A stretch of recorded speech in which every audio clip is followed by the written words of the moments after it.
Hey, everybody. I'm Jason Bell, executive coach. And today I'm going to be talking to you about a psychological model called Maslow's hierarchy of needs. Now, I really enjoy talking about this model because it's a simple pyramid that we see here.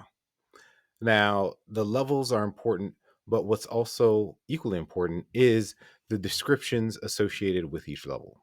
So, I'm going to say that the words are going to flash across the screen, and then we'll talk about a couple of examples so that it can solidify in your mind that even though this is just a pyramid with some ideas on it, it is very grand in how to treat people that work for you and that interact in your personal ecosphere. At the bottom, we have physiological needs. Those include air, water, food, shelter, sleep, clothing, and things associated with reproduction. Next up, we have safety needs. This includes personal security, employment, resources, health, and property. Above that, love and belonging, which under there is friendship, intimacy, family, sense of connection. And then above that, esteem, which is going to include respect, self esteem, status, recognition, strength, and freedom. And lastly, self actualization at the top of our pyramid, which is the desire to become the most that one can be. So let's unpack this a little bit. This is a pyramid, and what it's suggesting is you can't get to the higher levels of the pyramid if the lower levels are not fully functional or fully there for an individual. So, as with other things, let's talk about a couple of examples. You may have seen this a time or two in your life as we talk about it. So, let's say an employee that works for you has a situation where they may not have shelter, or they may be evicted, or something along those lines. Can you expect that employee to come to work with a desire to become the best that one can be? Well, no.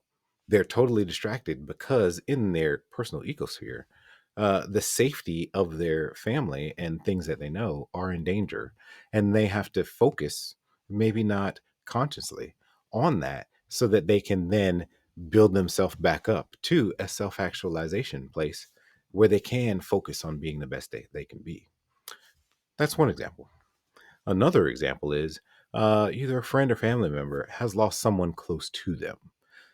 Everyone knows that there's a mourning period, but was that person that's close to them part of their identity and where they see themselves now in their uh, hierarchy of self-actualization? Uh, if that is an important part of who this person is, then you, the manager, friend, spouse, are going to have to alter how you interact with this person until you are fairly confident that they are whole again and can get themselves back up the pyramid, if you will, back to self actualization, to being the best that one can be. So, I love this model because it's not just for managers managing employees. It's a great model for that. But it's also for people interacting with spouses, friends, even your parents.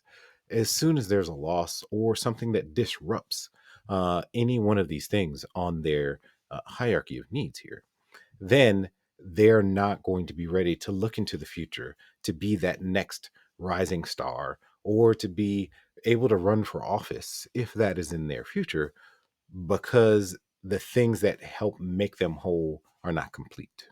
So that's why I enjoy Maslow's hierarchy of needs and talking about it, because some people that you interact with on a regular basis are not going to be their best selves. They're not going to be ready to go to great heights.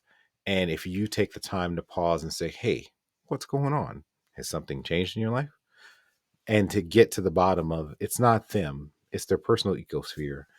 It doesn't mean you have to give them a pass, but understanding and helping that person get back to a whole self again is good for the team, is good for relationships and good for everyone, which will eventually be good for the bottom line when talking about business cases. So, if you want to know more, the internet is flooded with stuff about Maslow's hierarchy of needs, and it's a great read. So, I'm Jason Bell, executive coach, and I appreciate you listening today. Have a great day. All right.